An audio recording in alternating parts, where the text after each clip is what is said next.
లోనే ఒక Swift Dzire వెహికల్లో అతను డ్రైవర్ పక్క సీట్లో కూర్చున్నాడు. వెనక్కి కూర్చున్నటువంటి పరశురామ్ అదేవిధంగా మన రాజేష్ వీళ్ళు ఏం చేశారంటే వెంటనే వాళ్ళు ఆ డ్రైవర్ సీట్ కింద పెట్టుకున్నటువంటి వేటకోడవలతో నెత్తి మీద కొట్టడం జరిగింది. ఒక అతను చేతులు గట్టిగా పట్టుకొని గొంతు స్లిట్ చేయటం, కడుపులో స్టాబ్ చేసి ఇమ్మీడియట్గా అతన్ని ఫ్రంట్ సీట్లో నుంచి బ్యాక్ సీట్లోకి లాక్కోవటం జరిగింది.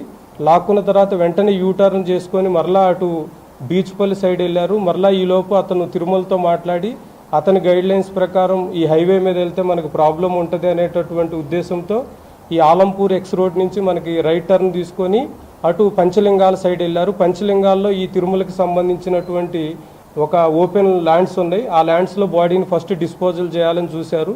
అయితే ఈ స్టాప్ చేసిన క్రమంలో వీళ్ళందరికీ బట్టల నిండా రక్తం అవడంతో తిరుమలకి చెప్పారు.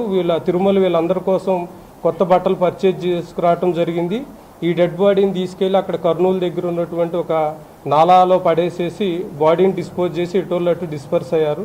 సో ఈ క్రమంలో మనం ఇన్వెస్టిగేట్ చేస్తూ ఈ మర్డర్ కేసులో మనం ఇప్పటి వరకు మొత్తం 8 మందిని అదుపులోకి తీసుకున్నాము.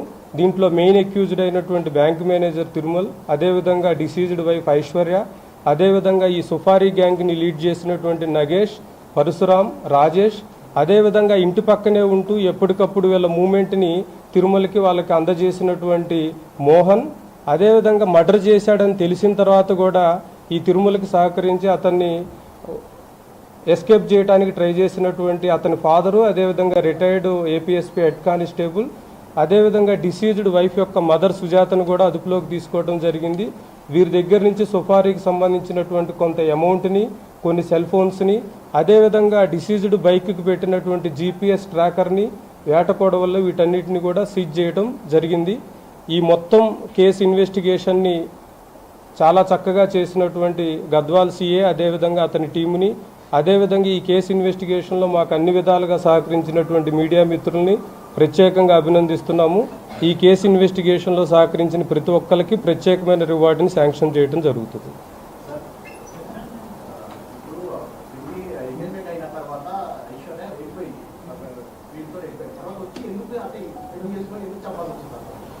అంటే యాక్చువల్గా ఈ రిలేటివ్స్ అందరికి కూడా, ఎందుకంటే డిసీజ్డ్ ఈ ఐశ్వర్య మదర్కి కూడా ఈ అక్యూజ్డ్తో ఇల్లీగల్ ఇంటిమసీ ఉంది. ఎప్పటికీ కూడా నా కూతురికి అఫీషియల్గా పెళ్ళి అవ్వటం కష్టమేమో, ఏదో రకంగా పెళ్లి చేయాలనేటటువంటి ఇంటెన్షన్ ఒకటి ఉంది.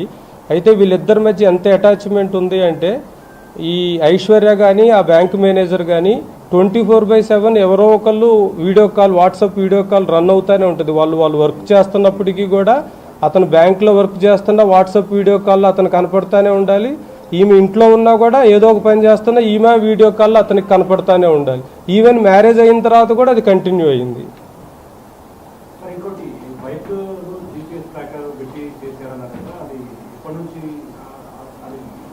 అంటే ఇనీషియల్గా ఫస్ట్ వీళ్ళు నార్మల్గా ప్లాన్ చేయాలని చూశారు. బట్ ఏమైంది అంటే ఎప్పటికప్పుడు అతని లొకేషన్ని చెప్పినటువంటి ల్యాండ్ మార్క్స్ని దృష్టిలో పెట్టుకొని అతన్ని ట్రాక్ చేయటం అనేది కష్టమవుతుంది. కాబట్టి ప్రత్యేకంగా మనం అతనికి ట్రాకర్ పెడితే అతను ఉన్నటువంటి ప్లేస్కి ఏ ప్లేస్ అయితే మనకి కన్వీనియంట్గా ఉంటుంది అనేటటువంటి దృష్టిలో పెట్టుకొని చేయటం జరిగింది. సో 2 వీలర్ మీద అనేసరికి ఓపెన్గా అవుతుందని ఒక 4 వీలర్ని హైర్ చేశారు. దానికి కూడా బ్లాక్ ఫిల్మ్లో అతికించడం జరిగింది. బ్లాక్ ఫిల్మ్లో అతికిస్తే మనకి దాంట్లో ఏం చేసినా కనపడదు అనేటటువంటి ఇంటెన్షన్తో చేశారండి.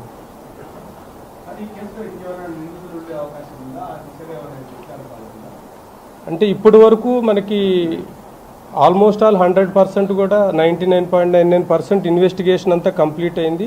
దీంట్లో ఇంకా ఫర్దర్ కూడా ఏమన్నా వస్తే మనం తీసుకోవడం జరుగుతుంది. అదేవిధంగా సీనియర్ ఆఫీసర్స్ ఇన్స్ట్రక్షన్స్ మీద ఈ కేసుని స్పెషల్ కేసు కింద గుర్తించి మనం జ్యుడిషియరీకి కూడా స్పెషల్ ట్రయల్ చేయమని, ఒక 6 నెలల్లోపే ముద్దాయిలందరికీ కూడా కఠినమైన శిక్ష పడేటట్లుగా ప్రాసిక్యూషన్ కూడా రిక్వెస్ట్ చేయడం జరుగుతుంది.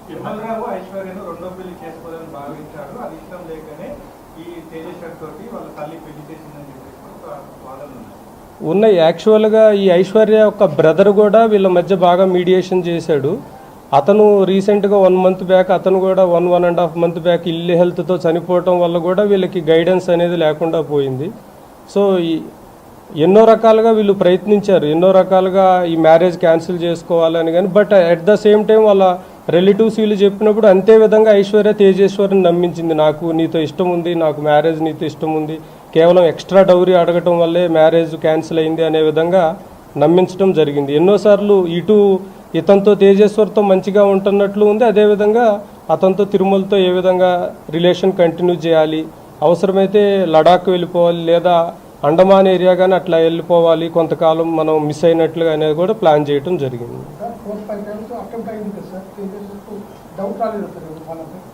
అంటే వీళ్ళు ఈ మర్డర్ కేసులో మెయిన్ ఏంటంటే ఈ సుఫారీ గ్యాంగ్ అందరూ కూడా ఈ తేజేశ్వర్ యొక్క ప్రొఫెషన్ని దృష్టిలో పెట్టుకొని సర్వేయర్ కాబట్టి కొన్ని ల్యాండ్స్ పర్చేజ్ చేయడానికి అన్నట్లుగా వీళ్ళందరూ ఒక ఫ్రెండ్షిప్ డెవలప్ చేసుకోవడం జరిగింది. దానివల్ల తేజేశ్వర్కి ఎట్టి పరిస్థితుల్లో కూడా వీళ్ళ మీద అనుమానం రాలేదు.